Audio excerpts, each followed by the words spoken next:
Hi there, dear Acro buddies. Today I'm going to show you how to learn a headstand step by step. To make it as easy for you as possible, I'm using the straddle approach. Hi there, it's me, I'm Johanna. You might want to use these yoga blocks. You don't necessarily need them, but I recommend it. It can help for some poses that we're going to do. Alright, starting off. Okay, first you want to roll out your back to just make sure that you got it in the correct position. You tuck your tummy in, maybe you want to activate your pelvic floor, really try and get this hollow shape in your upper body and pretend that you want to close your ribs. This is really just for you to take your time and focus your mind on activating your core. Right, next we're going to do some slow roll-ups. Try and really work from your core muscle strength here and try not to just swing up. Repeat these straight roll-ups a few times and then go to the left and after that to the right side until you feel that your core is all nice and warmed up.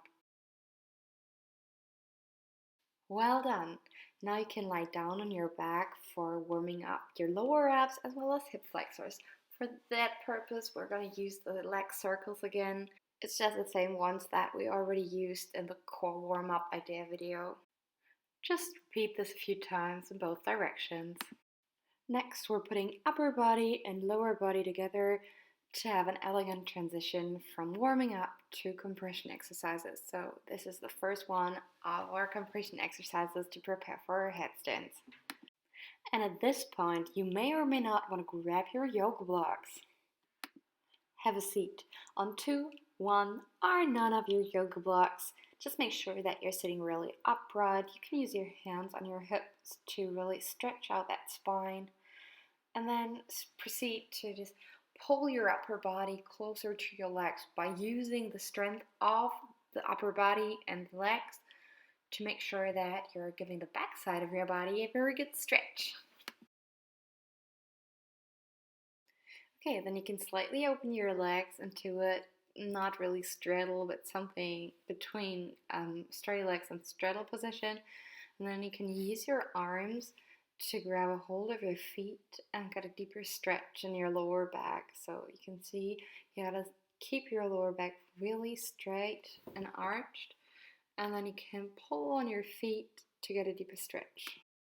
Okay, and it's time for the compression exercise all over again. I'm pretty sure you already got the idea, so let's speed it up a little and cut some of the footage out. Open your legs slightly more into a straddle position and do the exercise all over again, trying to pull your tummy towards your legs while keeping your lower back nicely arched. For the last part, you can stretch out your arms like airplane wings to use them as weights to give yourself a deeper stretch.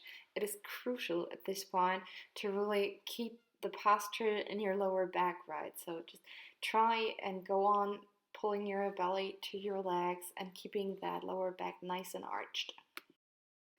Time for a little stretch before diving deeper into the idea of compression exercises.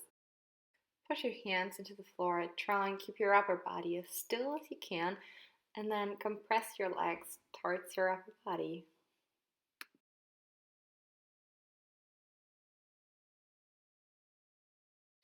Then again, take your time for a nice and deep stretch before you repeat the compression exercise with your legs open about shoulder width. As we proceed to open up our legs into a real straddle position now, you might want to use your yoga blocks again, but this time to put them under your feet instead of sitting on them. This might help you to get deeper into the Straddle Pike stretch, or some call it pancake. And you need this stretch for all kinds of presses, be it a headstand press, underarm stand press, or a handstand press even. So this trick really helps. You might want to give it a shot. You can also use the movement of bending and straightening your knees to try and get deeper into the stretch. Okay, to prepare for the decompression work, you can just simply turn your yoga blocks around so that they're not as high, or even take them out. Now, after gaining a solid stand from the compression work we did, we're now proceeding to train our ability to decompress from the pancake position back to the straddle sit. Hence, you're now able to control the whole movement all the way from the straddle headstand starting position to lifting your feet off the ground.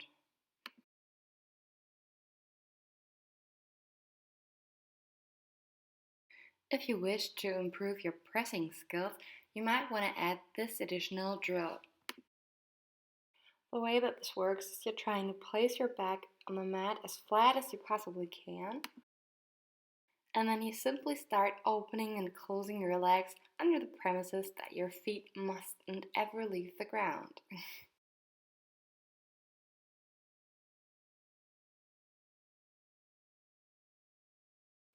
You've done an amazing job so far. Alright, let's move on to the shoulders and arms and hands. A lot of people seem to struggle with their headstand just because they didn't consider that the arms and shoulders had to work at all. But that's not true at all. Even though it's called a headstand, your arms and shoulders do have to work a lot to balance you out. You're also not going to want to actually put any weight on your head because it might hurt. So your arms are the parts that are keeping you in balance and that are holding you up. But enough of that theoretical talk. What we're watching now is me doing some down dog dips. It's the yoga down dog, and I'm dipping down, meaning I'm trying to lower my nose to the ground between the tips of my fingers. You best turn up the heating in your room until it's really nice so you can take off your socks and then your back won't be going all over the place like mine does here. You're of course supposed to keep the back in a very straight line here. Okay, great job. Now stretch it out. Let's stretch out our upper shoulders, chest and arms as well now. Try to make sure that the angle between your arms and upper body is opening up until it's in one flat straight line. A lack of flexibility in your upper shoulder is a very common reason why people are struggling with the headstand.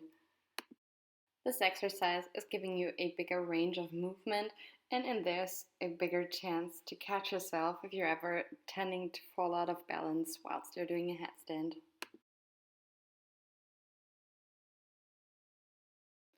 Once you're ready for the next level, you can also try this with bent arms, but it's perfectly fine if you don't want to do this at first because it really might hurt.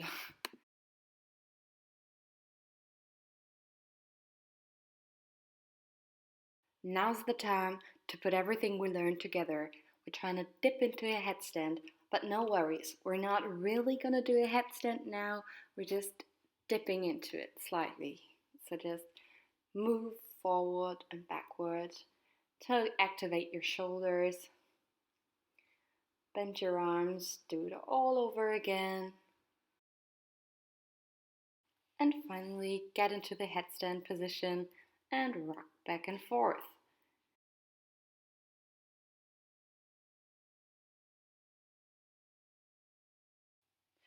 If you're already feeling very safe with what you're doing now, you might also want to try to lift each foot off the ground and turn. You're doing a great job, and it's time to approach the actual headstand now by using a wall for safety reasons so you can't fall over. Once you managed holding steady in a straddle headstand position, it's time to shift the focus back to the shoulder work. If we ever want to get free of that wall, we need to have strong shoulders. So slowly push your arms out of your shoulders and let it sink in. And push out, let it sink in. I put this in slow-mo and I hope that you can see this. Really try and see the shoulders. It's perfectly okay to take advantage of the wall as long as we got it and try to go for our first press.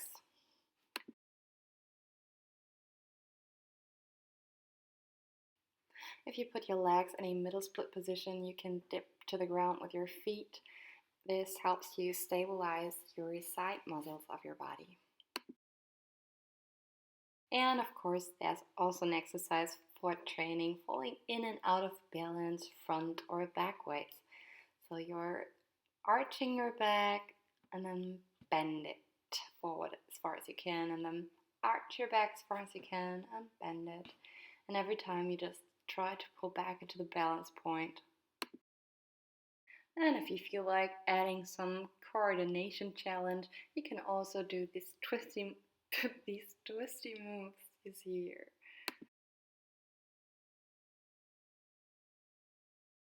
Thank you so much for watching. I hope you enjoyed it, and maybe I could help someone out who's trying to learn their headstand. Bye now. See you soon.